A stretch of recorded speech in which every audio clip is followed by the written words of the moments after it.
The 2014 Atlanta Press Club Louder Milk Young Debate Series, brought to you by Georgia Public Broadcasting. The Republican race for state school superintendent.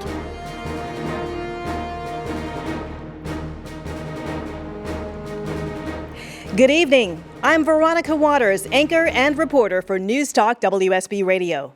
We'd like to welcome our viewers and our live studio audience to the Atlanta Press Club Louder Milk Young Debate Series, originating from the studios of Georgia Public Broadcasting in Atlanta. This is the debate between the Republican candidates for Georgia School Superintendent.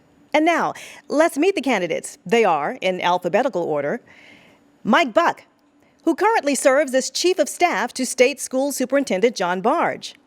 And Richard Woods is an Irwin County School Administrator. He has worked in various educational positions for 22 years. And now let's meet our panelists. Martha Dalton is a reporter for WABE 90.1 FM. Walter Jones is a political reporter and news analyst for Morris News Service. And Christina Torres is a reporter for the Atlanta Journal-Constitution, covering state government and politics. Tonight's debate will consist of 3 rounds. For more information on the rules of the debates, please visit atlantapressclub.org. Now, in the first round, each candidate will be asked one question by one of our panelists. Candidates get 60 seconds to answer that question. Let's get started. Christina Torres, you get the first question to Richard Woods. Thank you, and thank you both for being here. Mr. Wood, let's just go ahead and knock it out. The national academic standards called Common Core. You've called on Georgia to disassociate with those standards, but you've never been specific about what you might replace them with. Here's a chance.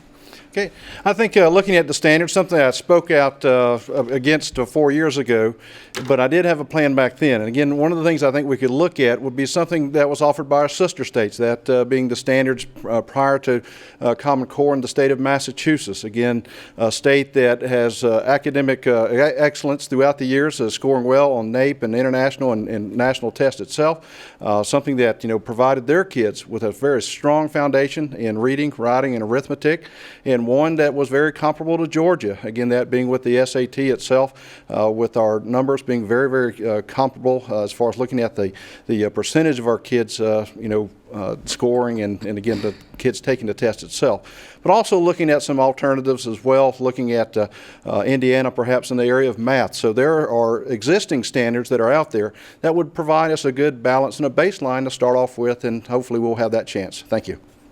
All right, Martha Dalton, you get the next question to Mike Buck. Dr. Buck, Georgia has had a little bit of a math problem lately in recent years. Years ago, the state adopted integrated math that caused some backlash, less than desirable test scores. Some schools went back to teaching discrete math. This year, math scores on end-of-course tests for analytic geometry and for coordinate algebra were low. What will you do to address the math problem in Georgia if elected? Great question, and we definitely have an issue with the math. I think the governor got it right in this case. He has already asked for us to do a review of the math standards, which we're undergoing right now. In fact, we've got a group looking at those results now to tell us what the districts are saying. Have we got it right? Do we need to make adjustments? And we will adjust accordingly. I think an important thing that we really have to do is provide more and better resources to our teachers and our parents out there. Birth to age 18, kids spend about 13% of the available hours with us. The other 87% occurs outside the school day. So we've got to provide our parents with the very best resources we can. That's one of my goals, to get 3 clicks and a parent can be on the standard with a sample lesson, how to get better. That's my intent for us to improve those scores. All right, that concludes our first round. Now, in the second round, each candidate will ask one question of his opponent. Each candidate will have 30 seconds to ask the question, 60 seconds to respond then, and 30 seconds for a rebuttal. And by random selection, Mike Buck will ask the first question. Thank you very much. Mr. Wood, you have staked out your position in direct opposition to what the governor has on Common Core. Not only the governor, but also the legislature, the State Board of Education, the military, the PTA, and the vast majority of our educators in the field. How do you possibly hope to lead these standards forward that are already adopted, already implemented, if you're anti just about everything we've got going on at the state? right now. Well, I think of 2010 when I was a candidate for this very same office, again looking at candidate Deal, who was running for governor, and also candidate Barge, who was running for the state school superintendent, that if you look at the information, again what all three of us stated, we were opposed to the Race to the Top grant, the standardization of Georgia education, by which what we have, the Common Core standards, how they were adopted. So I think there is a baseline there. Also, the governor has currently asked for the General Assembly to go ahead and explore and make sure that the standards themselves are sound. So I think this debate obviously is still ongoing, and again something that we will have to look at and monitor. If you look at the individuals such as the military, again the Joint Chiefs of Staff have not come out with a statement saying they are supportive of that. So necessary to say that the military is for it, that is something that is incorrect. But also looking at who is backing these organizations. A lot of money, such as the Gates Foundation, that is very concerning. Thank you. All right, Mike, your rebuttal. Well, actually, I was in the hearing where we had roughly 68 people that spoke on the issue at a legislative hearing, and approximately 60 of the 68 spoke in favor of those standards that we were using. And I remember distinctly a gentleman who was representing over 400 military leaders, generals, and admirals speaking directly to this issue, saying they were in full support of the Common Core standards. All right, Richard Woods, it's now your turn to ask Mike Buck a question. Okay. Dr. Buck, again, if you are elected as our next state school superintendent, will you or will you not hire Dr. Barge as a member of your staff? Dr. Barge is a fine man. I believe he's got plans of his own as far as what he wants to do beyond his role as the chief academic officer, the CEO, the state school superintendent. We've not discussed his future with the DOE. I suspect that he will get a local school superintendency, and they would be lucky to have him if that occurs. Again, even though there's not a yes or a no with that correct or with that specific answer, what we're looking at is that we still have the existing policies in place. They will continue on. In other words, in Georgia, we will manage and not move forward. You're looking at the issues such as our testing, again being very much an autopsy report, looking at the concerns with our teachers and their ability to teach, being somewhat critical with that, and the accountability piece being an issue as well, but also moving forward with the standards as they exist, known as Common Core. Thank you. Thank you, Richard. Now, for those just joining us, this is the debate between the Republican candidates for Georgia School Superintendent. We will now go to our third and final round. Now, in this round, each panelist will ask a question to the candidate of his or her choice until we run out of time, and I will determine when a rebuttal is appropriate. Walter Jones gets the first question. Well, I'd like to pursue that a little further. Dr. Buck, do you represent merely a second term of Dr. Barge's term in office, or where do you disagree with him? What would you change? Absolutely not. I'm not a status quo. I'm not John Barge 2.0, as a former candidate for this office said. I am my own man. What I will do is I will take what is working, and many things are in fact working, and those things that are working, we're going to continue. Our Pathways Initiative, for example, we've done great work with business and industry leaders across Georgia. We're going to continue to that, but I will learn from past mistakes. I was somewhat naive, quite honestly, when I got to the Department of Education. I thought if it was a good idea for boys and girls, we'd all sing Kumbaya. But actually, I know now we've got to do a better job building bridges. We have to build bridges with the governor's office, with our state board, with our legislature, with our business community, and with all of the districts we represent. So I will continue what is working well. I will learn from past mistakes, and I will initiate new things like this resource project that I'm so enthusiastic about, helping our parents help their children. Follow up, Walter? You've been in the job for a while, so what would you do different? What would I do differently now? The resources, I've had meetings this past week with how we can get within 3 clicks to the parent resources that will help the young people move forward. I have already met with several key members of the education committees to talk about our plans moving forward. I've already extended an olive branch to the governor's office to let them know that I want to work hand in hand with them. It is in all of our best interests to improve education for our young people. All right, let's go to Christina. Your turn to ask a question of the candidate. Thank you. I was going to talk to Dr. Buck, and then if Mr. Woods wants to respond, that's fine. We've talked about school funding in Georgia. The state does not currently meet its mandate in terms of what it needs to fund schools, and yet you've talked about trying to get school days restored, more funding to the districts. How do you do that when, as state superintendent, you wouldn't control the strings? Yeah, I don't control the purse strings at all. You're absolutely correct. But what I want to do is to make sure that I am a champion for our teachers, our students, and the parents across the state. We've got to start looking at education as an investment and not an expense.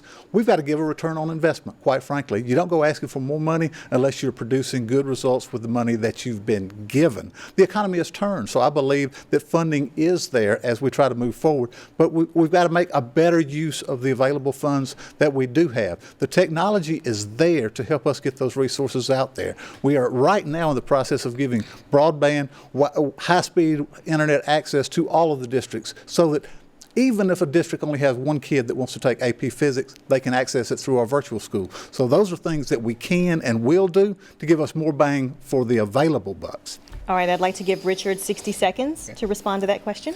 Again, taking my business experience into account, one of the things I want to do right off the bat is perform a complete audit of the department itself, looking at it from a regulatory standpoint, a personnel standpoint, and also a financial standpoint. This will set the tone, of a true leader to look at everything that we're doing within the state to see where we are perhaps wasting money from a regulatory or personnel or financial standpoint, and also being able to move resources around. I would encourage the state legislature to look at something more in line with a block grant. That way that we could provide our local school systems with the flexibility to make those adjustments they need, because each school system is completely different, and again, something I've seen across the state.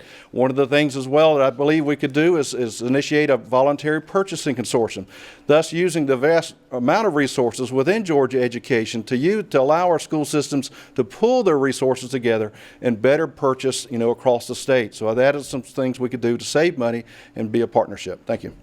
All right, let's turn to Martha. Please ask a question. Mr. Woods, you've made it clear that you're not a fan of the Common Core, but Georgia is rolling out a new Common Core line test next year, Georgia Milestones, the idea of which is to get away from strictly multiple choice testing, go to more open-ended questions. Where do you stand on Georgia Milestones? Is the state moving in the right direction there? Again, the test is somewhat of a variation of what we have, whether it's the CRCT. But the thing about with the test itself is that you have to ask yourself, does it actually improve student achievement? Does it allow our teachers to address the needs that each student has? And I would dare say that it does not, because it is, again, offered at the end of the year. It does not give a diagnostic approach to the testing itself. It still is very, very broad, and again, does not allow the teachers to take that information because it's given at the end. Because what you find out is that with teachers that the following year, they are responsible for standards that are given to them, and thus their emphasis continues to be on the test and not the child. So our direction as far as testing should be to evaluate, to educate, and not let the test drive, the system itself. So we have to continue to look at things of that nature, but again, I'm fortunate we are still heading down the same path. Thank you. Christina. Thank you. Let's take a step back. Mr. Woods, most of a state superintendent's job is sort of policy and a little bit of politics thrown in. But I think most parents just want to know, how are you going to help my child learn? How are you going to make public schools competitive? How would you answer that parent's concern? Well, I think, first of all, is giving the local school system the flexibility to meet their needs. Again, not to micromanage, from the federal government or especially the state government itself. So we're, hopefully we'll turn that corner and follow the Constitution. The Constitution is very clear about allowing our local school systems to govern, education at the local level. I think, providing them with choice as far as looking at academic choice, giving them a broader spectrum of looking at the graduation diplomas, whether it be technical or job skill based, STEM based, a general classical approach, and doing some things also, especially in the area of special needs. Hopefully we can address that particular population and allow their individual education program to dictate what they can and cannot do. But also adding stability to the office, across the board, but more importantly, listening to what our parents are saying, and especially in the area of math, which is a great concern, and again, something that I have listened to since 2010, and it continues to be an issue. All So right, that is listening time, and talking. Richard. Thank you. Thank you. And let's turn to Walter now. Dr. Buck, does the Department of Education have too much overhead? Are there ways to save money there? I don't believe that we have too much overhead at the Department of Education. We took a huge hit recently to our central office staff. We have people doing more than one job. When I got to the Department of Education, I was stunned at how few people we had to provide the resources our district needs. For example, we had one math program specialist, one science program specialist, one social studies program specialist, and one ELA. These were the K-12 experts for the entire state. They're responsible for rolling out learning resources, helping to manage the day-to-day questions we get from the districts. I have not seen that we are bloated. What I have seen is a group of dedicated individuals doing their very best, despite the challenges we're facing, to provide our districts the support they need. I read emails almost every day from the districts thanking us for the support that we've been given to our local districts. Follow up, Walter? Well, do you agree, Mr. Woods? I think that's one of the reasons I'm calling for a complete audit of the Department of Education to see exactly what's there. Of course, one of the things we looked at in 2010 when we accepted the Grace of the Top grant, there was an individual that was hired by the Department of Education for roughly $70,000 to handle the communication of sharing that information. So this is something where we already had an individual, within the department who was a communication, and now we hired somebody else to do the same thing. So we need to look at that. Next question from Martha Dalton. If there's time, I'd like to hear from both candidates on this, but Georgia's high school graduation rate is right around 70%. In addition to that, there are a number of students that when they get to college just aren't ready. They have to take remedial education classes. What can be done at the K-12 level to make sure that students are leaving high school, college, and career ready? 60 seconds for each candidate. We'll start with you, Mike. Okay, the vast majority of students that we have dropping out do not drop out because of a lack of cognitive ability. They're dropping out because they're bored out of their gourds. They do not see the relevance of what they're doing. We have developed 17 career clusters, plus the advanced academic cluster, the energy, the world languages, those pathways to help young people find their passion. I was a high school principal for many years. If we got kids passionate about what they were doing, they stuck with us. They got better. They continued to develop that relationship with their teachers, and they felt like they were part of the system. So making the content rigorous and relevant will help us. K-12, we've overcomplicated it. We've got to give them the time, talent, and resources they need to help our young people be successful. Richard? Yeah. Again, looking at this was an issue that I addressed, 4 years ago. One of the things you look at as the question was the question posed was about remedial math and also remedial English. Well, that goes back to where, our foundation is laid, and that's that K-5 area. We in Georgia must do a better job in assuring and making our primary focus on reading, writing, and arithmetic in the K-5 area. It also involves reaching out to parents prior to getting or allowing their children to get into public education by putting a focus on literacy. And again, doing some things with profit, nonprofit companies to put books into the hands of these individuals. It was something that also I faced as a high school social studies teacher. My kids knew content, but the question and the problem was reading comprehension. So we have to go back to the basics. And one of the things you look at the Massachusetts curriculum that I mentioned earlier is that they put a high focus on making sure that their kids were able to do the simple things in grades K through 5 efficiently. All right, Christina Torres of the AJC. Thank you. Let's just throw it out there. How do you both feel about public school vouchers? Mr. Buck, let's start with you. What I want to do as state school superintendent is to make our public schools so good they are the school of choice for the parents out there. I think we have to fully fund what we've got in place. I've not seen a voucher system yet that I could fully support. I don't want to take money out of our local district's hands if we don't have accountability measures in place. I have a fear of for-profit entities that come to us from out of state that don't have the same accountability measures in place that our local districts have in place. So, parent, I want school choice. Superintendent, I want to make sure our public schools are the schools of choice. Thank you. Mr. Woods. Again, the question of choice, for any option as far as looking at that, I usually have a 4-metric system that I focus on. First and foremost, I want to make sure that the private school and homeschool keeps their autonomy. We do not need to allow the tentacles of government to become involved with that. One of the things you look at when you say voucher, potentially that means that is money that comes from the state of Georgia. So again, whether it's a Republican or especially if it's somebody from the other side that gets in, that there's the potential that they could at one point in time change the rules of the game, and thus we have to be very cognizant of that. Also looking at the issue of vouchers itself, we have to make sure that there's no data collecting that is involved with that. The only data collecting that needs to be shared is between the parent and the school. Can we afford it? Again, being a business person, we have to be always mindful that we have to have a budget within Georgia that cannot exceed our revenue, so we have to make sure that we can afford it. But also, as stated, can we as a state make sure that our school systems are fully funded as well? All right, that is time, and we'll probably have about 2 more minutes for questions, so does any panelist have one for both? Well, I'll ask, going back to the issue of Common Core,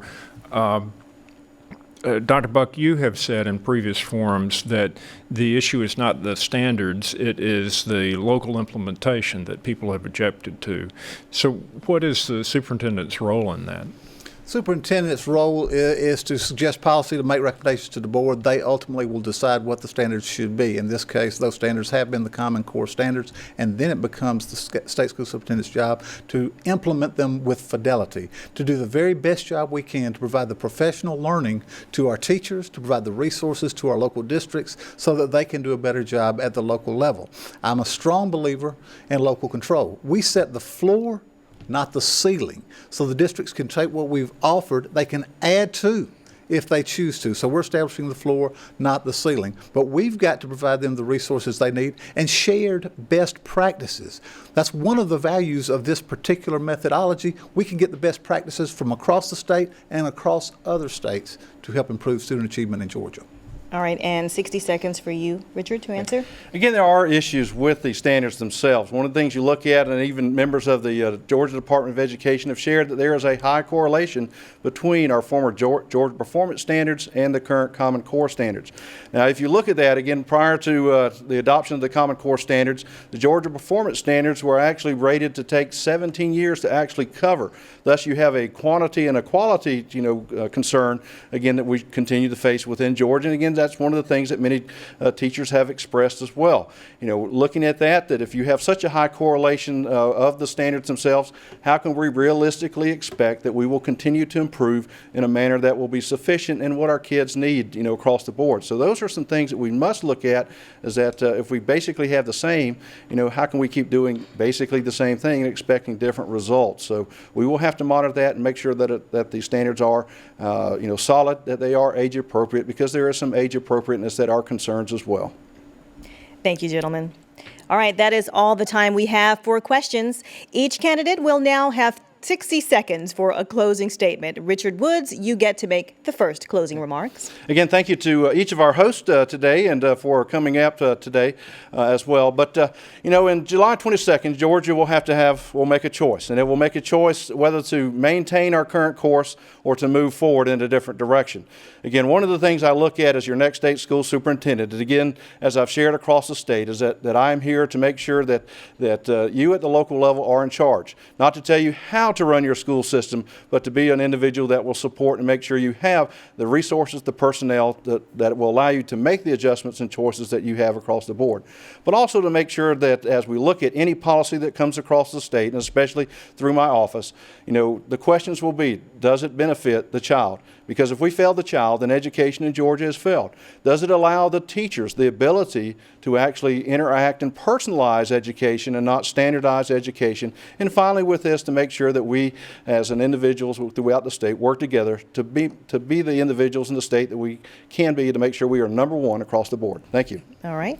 Mike Buck. Thank you all. I love an informed voter. I really, really do. I've said all along, my platform has been character, my own personal character, and the character I believe we have to develop in our young people. As a result of the time they spend with us, do they become the kind of young people we want living in our neighborhoods, taking care of us as we get older? How about this one? Dating your sons and daughters. I have 3 children in school, in public schools in Georgia. My daughters, Anna and Christina, twin girls, are in the 5th grade at West End Elementary School, and my son is entering the 2nd grade. Nobody works harder for a cause than somebody's got an invested, real reason to make sure that public education is better for all students. I want the same things for my students that I want for my children as I do for all students. I want safe environment, world-class instruction, loving and caring adults in the building. Please take a look at the credentials. 32 years in education, every level of education, including the last 3.5 at the Georgia Department of Education. Thank you. Thank you, candidates. That concludes our debate. Now, we would like to remind voters that the primary runoff elections will be held Tuesday, July 22nd, and early voting is already underway. Please stay with us for the debate among Republican candidates for United States Senate up next. Our thanks to the candidates and to our wonderful panel of journalists. We'd also like to thank the Atlanta Press Club for arranging tonight's debate. For more information about the Atlanta Press Club and all of the debates they are hosting this election season, visit atlantapressclub.org. This debate will be archived there. The debate will also be available on demand at gpb.org. The Atlanta Press Club Loudermilk Young Debate Series is made possible by a donation from R. Charles Loudermilk. I'm Veronica Waters. Thanks for joining us for the Atlanta Press Club Loudermilk Young Debate Series.